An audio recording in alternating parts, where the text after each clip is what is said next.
Okay बेटा, तो आज हम इस चैप्टर का लास्ट पोर्शन डिस्कस करेंगे कि हमारा जो चैप्टर चल रहा है दैट इज़ डेथ, कि अगर किसी की मृत्यु हो जाती है तो हमने बेटा रिटायरिंग पार्टनर में पढ़ा था कि जो रिटायर होता है पार्टनर उसको पेमेंट कैसे करते हैं। उसको पेमेंट दो तरीके से करते हैं, या तो आप कैश में दे रहे थे या तो आप लोन में दे रहे थे, राइट। तो बेटा उसी तरीके से हम देखेंगे कि अगर किसी पार्टनर की डेथ हो जाती है तो उसका शेयर किसको दिया जाएगा। अब जब पार्टनर की डेथ हो चुकी है तो उसको तो मिलेगा नहीं, हम क्या करते हैं बेटा, उसके जो उत्तराधिकारी होते हैं उनको पेमेंट किया जाता है। तो उत्तराधिकारी को बोला जाता है बेटा एग्जीक्यूटर्स। क्या बोला जाता है बेटा? एग्जीक्यूटर्स बोला जाता है। तो अब मैं आपको कुछ 2-3 क्वेश्चंस आज आपके साथ डिस्कस करूंगी कि आपको इसका कंसेप्ट एकदम क्लियर हो जाए। So now we will do the question number 61। देखो बेटा इधर पे क्या बोला है, ABC were partner in a firm sharing profit and loss in the ratio of 2:2:1। तो ये क्या हो गया बेटा? Old ratio. Their books are closed on 31st March every year. B die on 1 अगस्त 2019।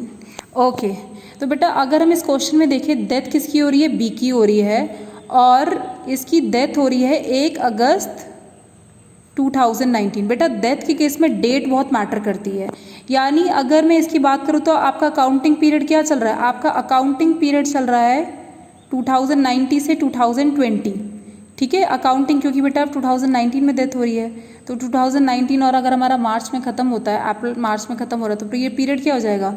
2090 से 20। तो बेटा अगर मैं इसके नंबर ऑफ मंथ की बात करूँ जब तक इसने काम किया, तो कौन कौन से हैं? अप्रैल, मई, जून, जुलाई। क्योंकि बेटा इसकी 1 अगस्त को डेथ हो रही है, यानी इसने कितने महीने काम किया? 1 2 3 4।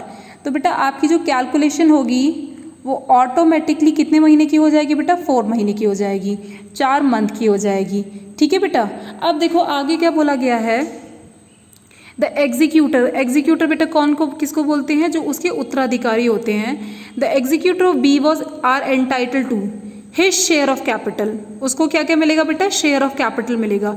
तो मैं ना बेटा एक काम करती जाती हूँ, आपका सीधा इधर पे कैपिटल अकाउंट जो है बनाती जाती हूँ। अब देखो बेटा जब आपकी डेथ होती है, इसका सबसे अच्छा पार्ट क्या है इस चैप्टर का, कि आपको इसमें कुछ नहीं बनाना होता है। जिस पार्टनर की डेथ होती है सिर्फ उसका कैपिटल अकाउंट बनाना है। तो इधर पे डेथ किसकी हो रही है बेटा?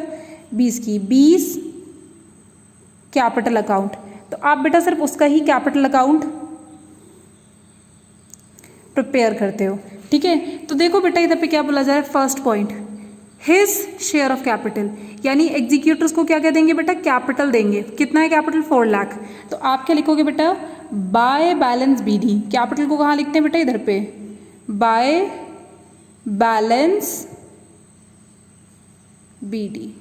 कितना है बेटा? 4 लाख। आगे देखो क्या बोला है बेटा, along with his share of goodwill. इसके साथ साथ क्या देनी है बेटा? गुडविल भी देनी है। The total goodwill of the firm was valued at 1.5 year purchase of the last year profit. तो बेटा आप लास्ट ईयर प्रॉफिट को अगर 1.5 से इंटू कर दोगे तो क्या आ जाएगी? Total goodwill of the firm.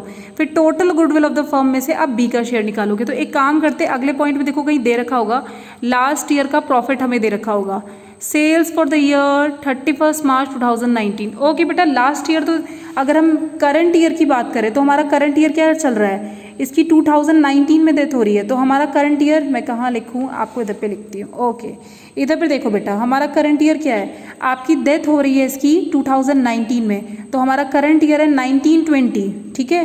क्या हुआ बेटा? 1920। यानी अगर मैं प्रीवियस ईयर की बात करूँ तो प्रीवियस ईयर क्या हो जाएगा बेटा? 1819। That is 1 April 2018 to 31 March 2019, ठीक है बेटा। तो गुडविल के लिए इधर पे क्या बोला गया है? गुडविल के लिए इधर पे बोला गया है कि आपको 1.5 year purchase of the last year profit. आप देखो क्या बोला है बेटा? Sales for the year 31 March 2019। तो 31 मार्च 2019 31 मार्च 2019 क्या है बेटा, आपका प्रीवियस ईयर। तो आपको प्रीवियस ईयर की देखो बेटा इधर पे सेल्स दे रखी है and profit for the same year, यानी उसी साल का प्रॉफिट कितना दिया है बेटा, 80,000 दिया है। अब इधर पे गुडविल निकालने के लिए क्या बोला है, 1.5 year purchase of the last year profit, यानी जब आप प्रॉफिट को 1.5 ईयर से इंटू करोगे तो आपकी गुडविल ऑफ द फर्म आएगी। तो हम ना एक काम करते हैं, इधर पे गुडविल निकालते हैं, ठीक है। गुडविल कैसे आ जाएगी बेटा, 80,000 को 1.5 से इंटू कर दो, कितना आ गया बेटा आंसर हमारा, 1,20,000। तो बेटा ये तो गुडविल आई है फर्म की। अब हम किसका इधर पे अकाउंट बना रहे हैं, बी का बना रहे हैं, तो हम इसमें क्या करेंगे, बी के शेयर को कैलकुलेट करेंगे।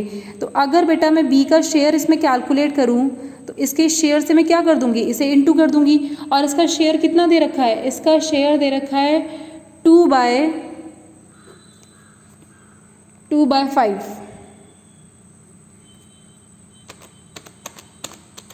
तो बेटा इसका जो शेयर आ गया वो आ गया 48,000, इसका शेयर क्या आ गया बेटा 48,000।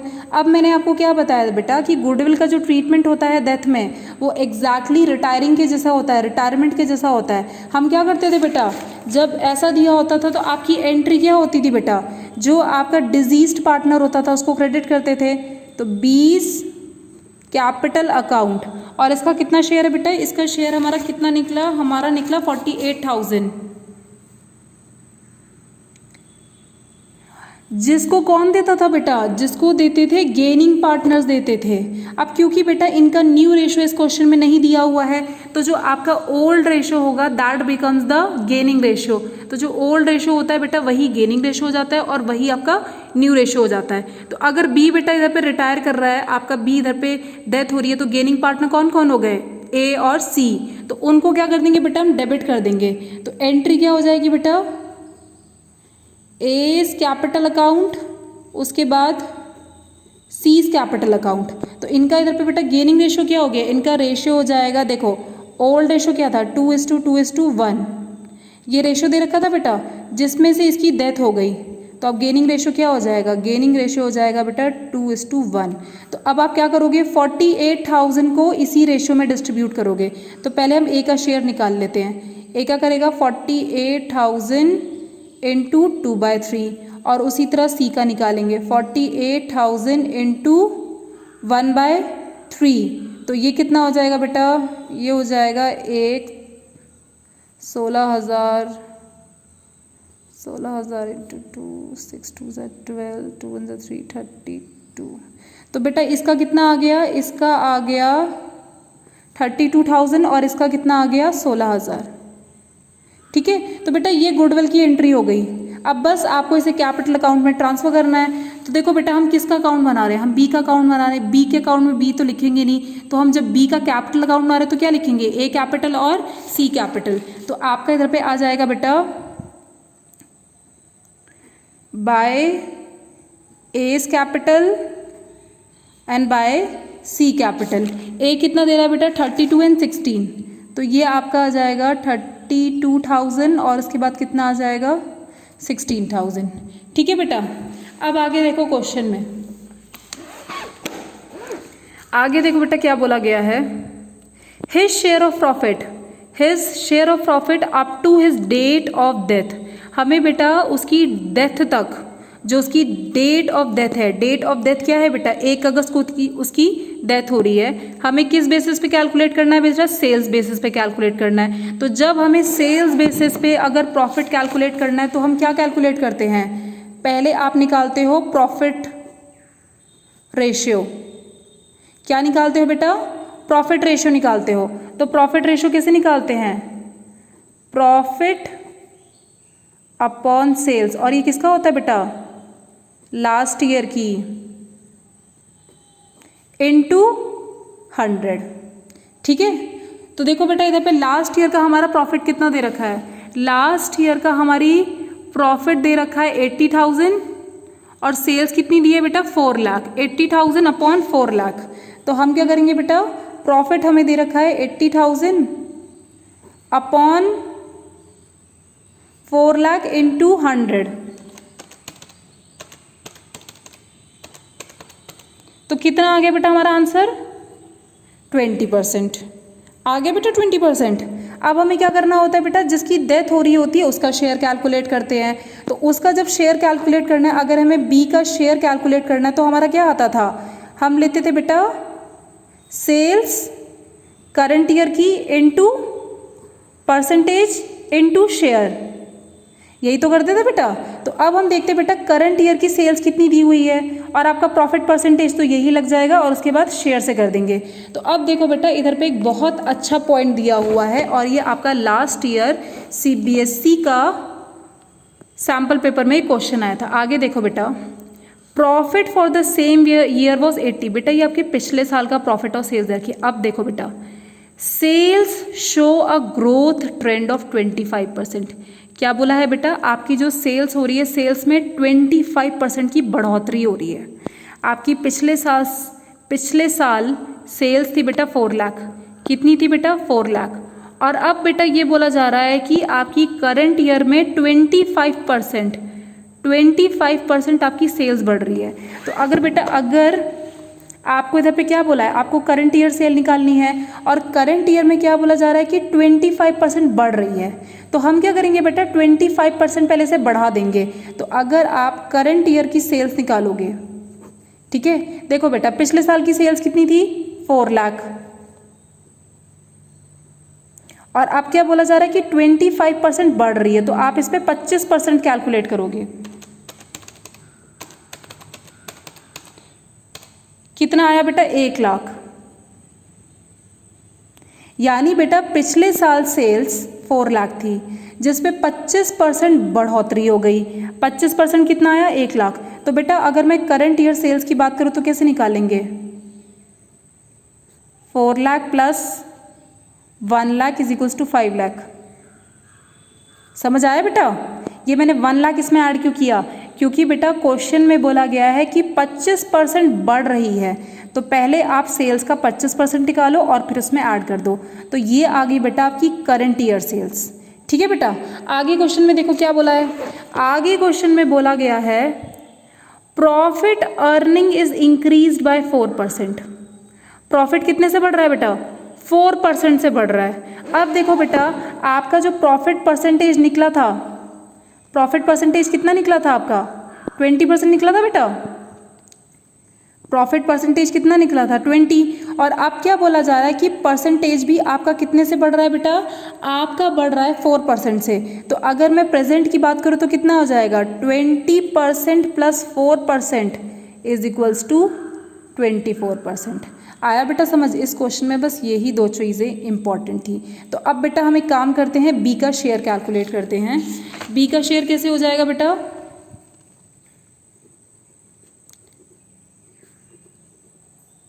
बी का शेयर कैसे हो जाएगा बेटा? करंट ईयर की sales into profit ratio into share. तो बेटा करंट ईयर की सेल्स कितनी आई? हमारी करंट ईयर की सेल्स आई बेटा 5 लाख। ठीक है, उसके बाद हमने प्रॉफिट रेशियो निकाला था। पहले हमारा 20 था, उसके बाद 4% और बढ़ गया, तो हमारा कितना हो गया बेटा? That is 24%। तो आप बेटा इसे 24 दैट इज 24 अपॉन 100 इनटू इसका शेयर कितना है? इसका शेयर बेटा देखो कितना दिया है, 2:2:1। और ये कौन सा, किसकी डेथ हो रही है? बी की। तो इसका क्या हो जाएगा? 2/5। तो आप इधर पे करोगे 2/5 से इंटू कर दोगे। ठीक है बेटा, तो अब इसे ज़रा हम कैलकुलेट कर लेते हैं। तो कितना हो जाएगा? इंटू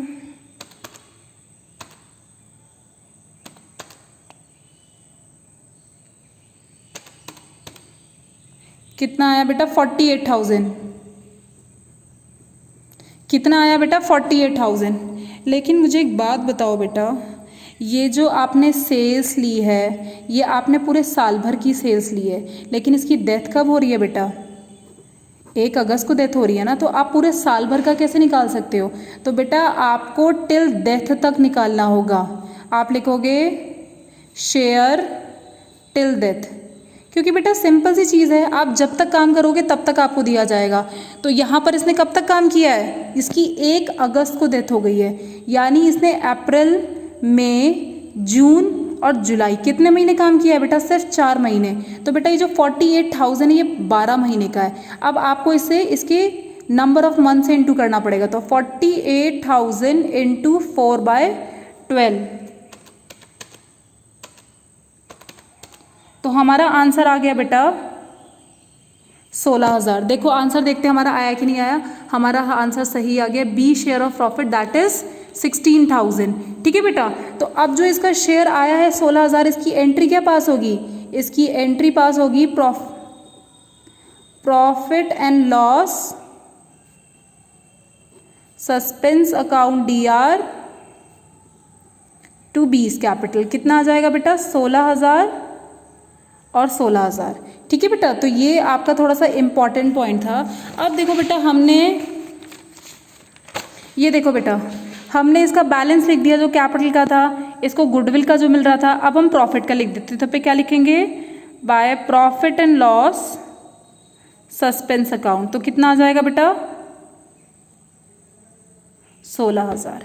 ठीक है बेटा, तो देखो मैंने आपका इधर पे कैपिटल अकाउंट भी बनवा दिया। तो अब देखो बेटा हम ना इसे प्लस करेंगे। ठीक है, तो ये कितना आ जाएगा? 6 6 12 14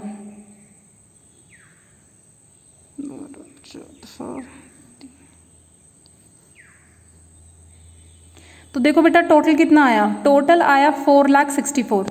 तो अब देखो बेटा डेथ के केस में क्या होता है, इसको जो पेमेंट करनी होती है ना, मतलब हमें इस पार्टनर को इतना देना है। तो हम क्या करेंगे बेटा, इसकी जो डेबिट साइड होगी ना, जो डेबिट साइड, इधर पर आप लिख दोगे 2B's executor account that is 464,000। ठीक है, तो ये बेटा हो गया आपका कैपिटल अकाउंट, जिसमें उसे जो पेमेंट की जाती है वो उसके एग्जीक्यूटर में दे दो। जैसे हमने रिटायरमेंट में किया था, उसे हम क्या कर रहे थे? कैश में दे रहे थे या तो लोन में दे रहे थे। लेकिन यहाँ पर क्या करते हैं बेटा? उसे एग्जीक्यूटर्स में ट्रांसफर कर देते हैं। तो बस बेटा इतना ही था, और आपकी सारी एंट्रीज मैं आपकी करवा दी थी। ये गुडविल की एंट्री भी आपको करवा दी, ये भी करवा दी आपकी। अब एक ये एंट्री रहेगी, अगर हमें इसकी एंट्री पास करनी है कि उसे जो पेमेंट की जा रही है उसे कैसे करेंगे। तो देखो बेटा अगर मैं इसकी एंट्री पास करूँ तो ये कौन सी साइड लिखा है? 2 साइड लिखा है। तो आप इधर पे लिख दोगे 2B's एग्जीक्यूटर अकाउंट। और बेटा अकाउंट का नाम क्या है? कैपिटल। आप लोग बेटा वीडियो ढंग से देखते नहीं हो, मतलब पता नहीं आप लोगों का ध्यान कहाँ रहता है, और कोई भी चीज़ आप ढंग से नहीं देखते हो, वरना एक एक चीज़ आप लोगों को मैं समझा रही हूँ उसके बाद भी आप लोगों को समझ नहीं आ रही है। एंट्रीज बनाने में आपको दिक्कत आ रही है। अगर 2 है तो उसे नीचे लिख दो, और जो अकाउंट का नाम है उसे ऊपर लिख दो। अगर इस साइड की एंट्री, क्योंकि बाय साइड है, इसको ऊपर लिख दो, फिर 2 में इसको लिख दो। लेकिन तब भी आप लोगों की दिक्कतें आ रही हैं, क्योंकि आप लोगों के अंदर पढ़ना ही नहीं है, आप लोगों को पढ़ना ही नहीं चाहते हो आप लोग। तो बेटा दैट्स ऑल, ये आपका क्वेश्चन था, और ये क्वेश्चन आपके लास्ट ईयर सैम्पल पेपर में ऐसा आया है। तो बेटा इस क्वेश्चन को देख लो। ठीक है बेटा, और डेथ इतना ही छोटा बनता है, कैलकुलेशन थोड़ी सी होती है, otherwise death is very easy, इसमें कुछ है नहीं। ठीक है बेटा।